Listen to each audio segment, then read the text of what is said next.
Hello and welcome to the latest episode of the Red and White Show. Joining me for this one to look ahead to this weekend's game against Bradford City, Rovers winger Luke Molyneux and Club Doncaster media manager Liam Hoden. Luke, first of all, welcome to the show. How have the last few weeks been? Mainly a really good run of form, albeit with a little bump in the road at Sutton last time out. No, yeah, it's been good. Obviously we had 3 good wins against some tough teams, and then obviously we got the defeat last weekend, but don't feel like we deserve to get beat. We're on a good run of form, and hopefully we can take that into Saturday.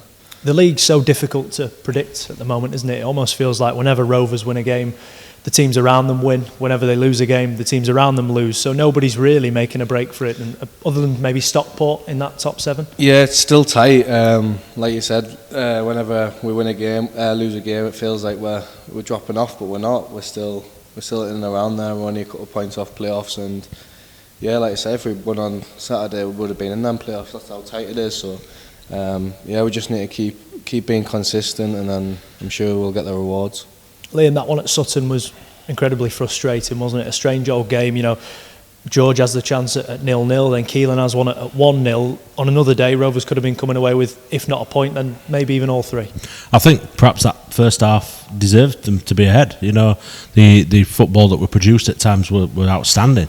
You know, particularly building up through the Sutton half and just missing that final touch in the box. It were a really, really good performance, but obviously frustrating when chances aren't taken, and how difficult it becomes against a team like Sutton when you fall behind.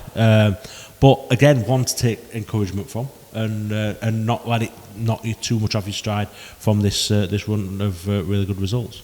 Luke, I wanted to ask you about an incident in the first half. Kyle Hurst is clipped inside the area. He doesn't go to ground, obviously trying to stay on his feet, honest, maybe get a shot away. The ref and the fourth official, when Danny Schofield claimed for a penalty, said he should have gone down. You're a similar type of player to Hursty. You're in and around the box more often than not. What do you make to that? Because naturally you want to be honest, stay on your feet, get your shots away. It's a tough one. Obviously you want to be, like I said, you want to be honest, and you don't want to be seen as like a diver, but you need to be a bit more ruthless, I think, in them areas. And if you do get a touch, then you should probably go down. I think a lot of teams would do that against us, and I feel like we are an honest bunch, and Hursty is an honest lad. But we probably just need that ruthless side to us as well. You had the ruthless side to you at Swindon a couple of weeks back. You waited so long for your first Rovers goal to come, and then 2 come along in a matter of minutes. What was that afternoon like for you? Yeah, obviously it was a great day for me to obviously get my first Doncaster goals, and it's been a long time coming, and to get the 3 points as well against a Swindon team which has got a lot of experienced players, and it was a tough game, and I feel like we definitely deserved the win.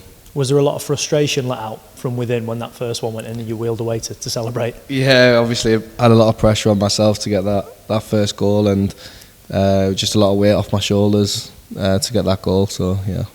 Let's move across the dressing room now, then it's time for the latest quickfire round with Joseph Oluwu next in the hot seat.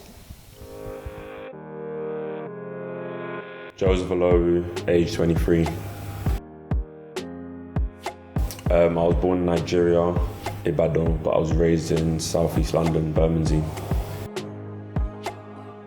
A local team, Docklands Junior FC, won a lot of cups with them. Bit of controversy here. Probably Arsenal when I was a lot younger. Then Thierry Henry left, and I was like, my favourite player's gone, so I became a United fan after that. Or I've hit an overhead kick in training before, but it wasn't on camera, so I can't really claim that one. But probably in game, Shrewsbury at home, 1-0 win. Favourite, it was a pairing, Nemanja Vidic and Rio Ferdinand at United, just like both of them together, to be fair. First name that comes to mind is probably Thiago Silva. And just in terms of what he's been doing, the age he's at, still being able to compete at a high level, and just the consistency he's had over the years. Down there is Charlie Seaman. I'm more of a home cook, but if I'm gonna go out to get any food, probably say Vapiano's.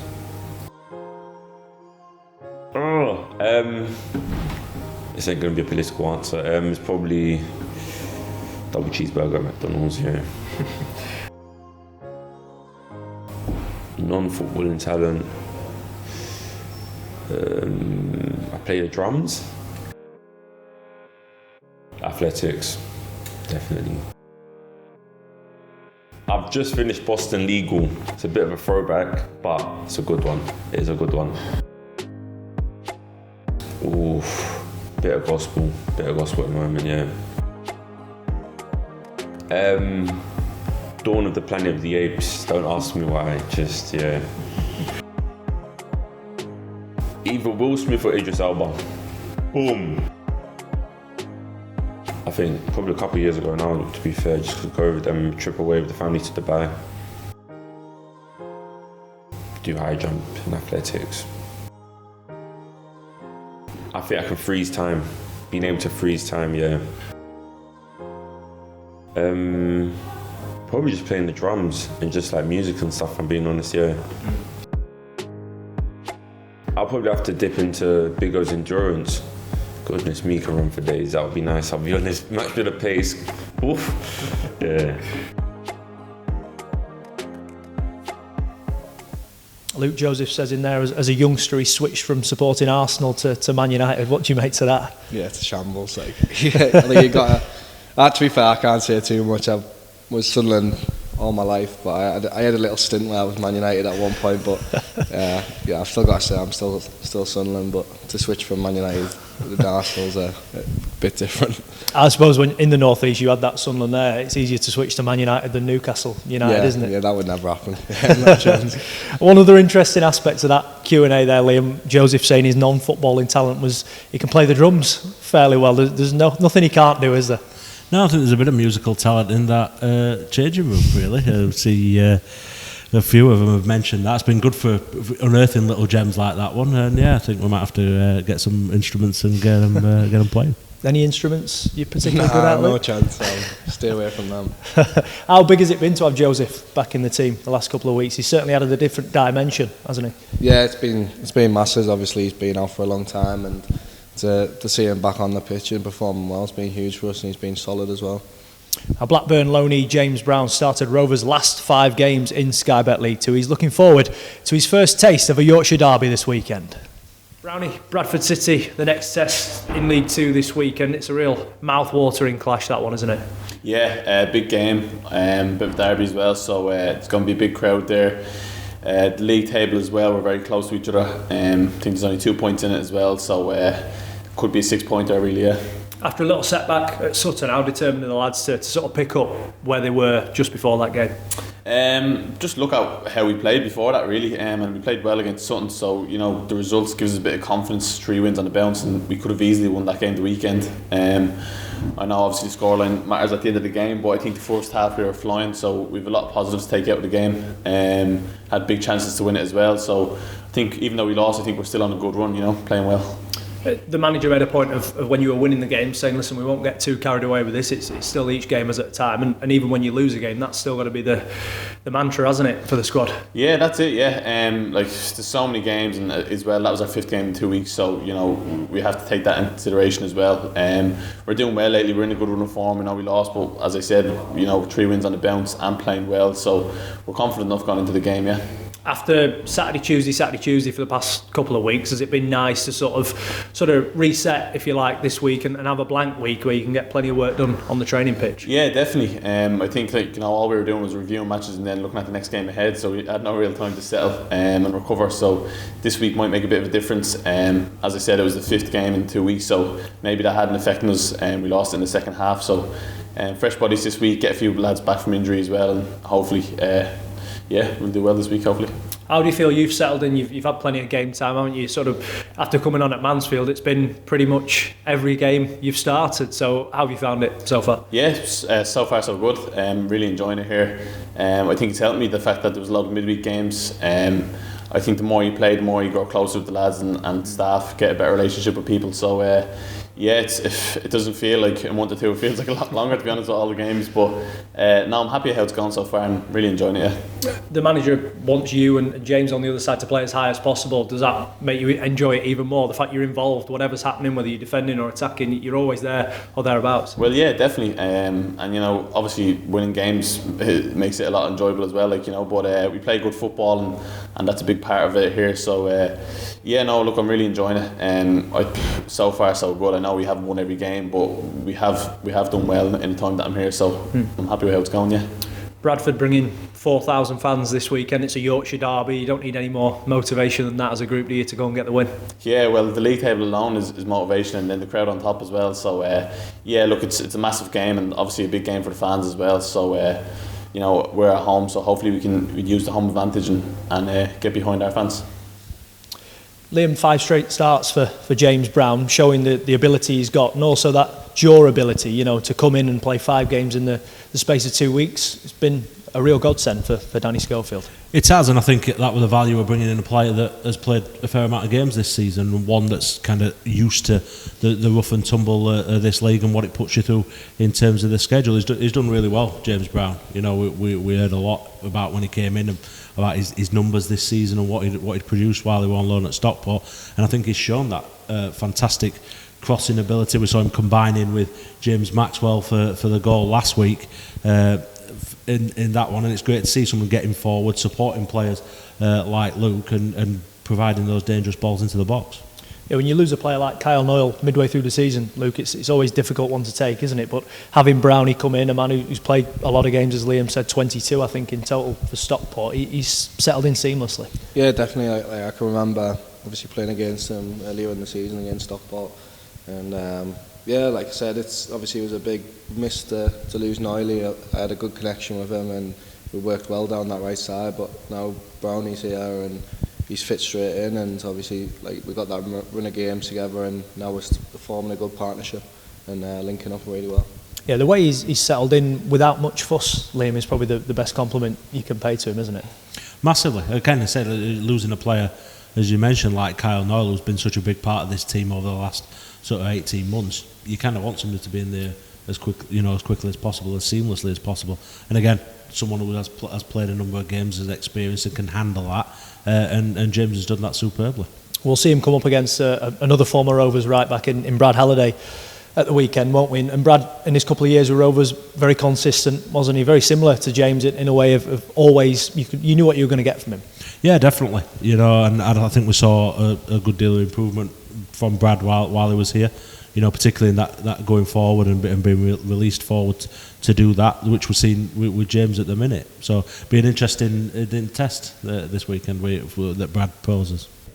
Moving across Club Doncaster now, then the Dons got their 2023 campaign off to a winning start against Hunslet last weekend, and that agency go went behind the scenes with Richard Horde's side.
Liam, a really good start for the Dons against fellow promotion contenders in Hunslet. Yeah, definitely getting that win in that first game, it kind of lays a marker. We've heard plenty from Carl Hall, from Richard Horn, about what the Dons want to achieve this season, and getting wins on the board early is a big part of that. To do that against a rival, massive. Every year I think I've been at the club, Carl's been hopeful at the start of a year, you know, and he'll say that himself, the club could go on and get promotion.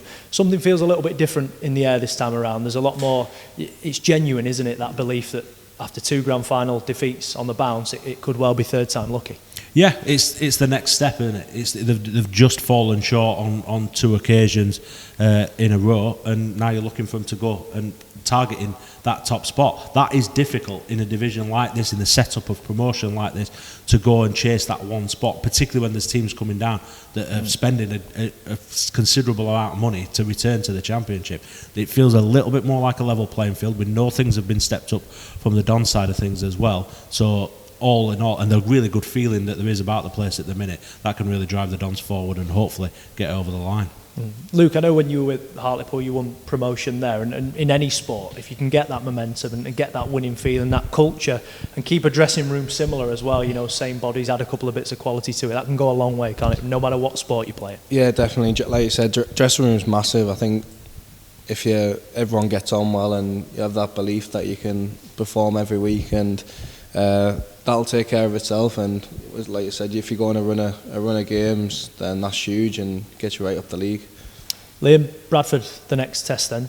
Up to 4,000 travelling fans expected from West Yorkshire. 2 points separating the teams. It's got all the hallmarks of a bit of a classic, hasn't it? Yeah, I think that's felt in the build-up this week. A bit of a buzz about this one. You know, it feels like it's going to be a big occasion at the Eco Power on Saturday, and it's a big game with the stakes. You know, again, another side around Rovers in the table, an opportunity to get one over on them. As we've said, when Rovers have won, the teams around them have won. When they've lost. There's no ground. This is one way you're going to make up some ground if you get that all-important 3 points. And I think with the way that things have been going, that Rovers can head into this with a lot of confidence and hopefully get what will be a big win this weekend. With such a big travelling contingent, Luke, you boys are going to need the Rovers fans to more than match that, aren't you? Yeah, 100%. They have been, to be fair to them, they've been massive for us recently, and they've been behind us the past few games, and it's massive. It gives us huge belief, and it gives us the confidence to go and push on. Yeah, it's going to be a tough game. Bradford's a team that have been in form recently, and obviously they've got players there that we know about. But yeah, I'm looking forward to it. You missed out on the opening day, didn't you? You're still recovering from injury, but you were there. You travelled with us, and the journey back was certainly an interesting one, wasn't it? Discussing what we'd watched.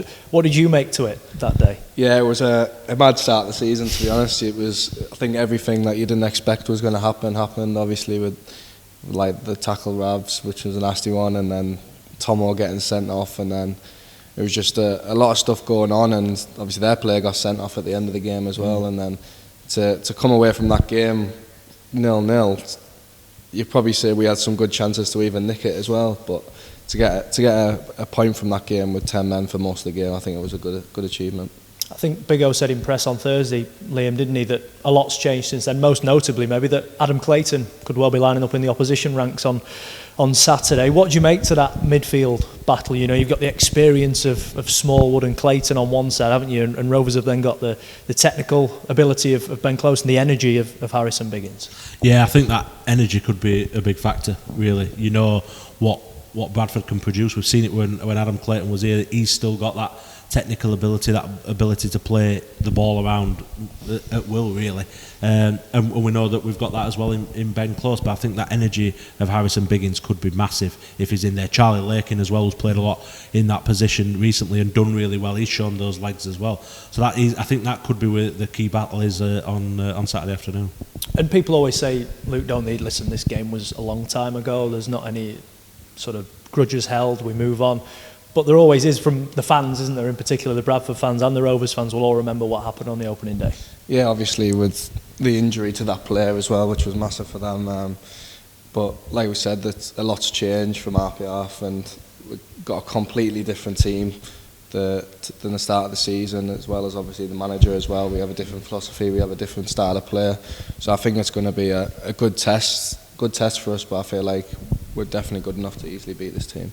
And how big would 3 points be? Liam's mentioned there about, you know, being able to put down a rival, get 3 points against them and get above them in the table as well. How big would that be? Yeah, it'll be a huge boost for us, obviously, to come back from losing at the weekend to get a good 3 points against Bradford on Saturday. It'll be massive to get us into them playoffs and to really push on and to make us claim in them playoff spots. Liam, how do you see this one playing out? A massive one for both teams, isn't it? Yeah, I think it'll be competitive. I think it'll be tight, and but I do fancy Rovers to get a win here, another win at home, a narrow one, perhaps 1-0. Luke, Liam, thank you for your company. Thank you at home for watching on as well. We'll see you down here at the Eco Power on Saturday for a massive Yorkshire derby against Bradford City.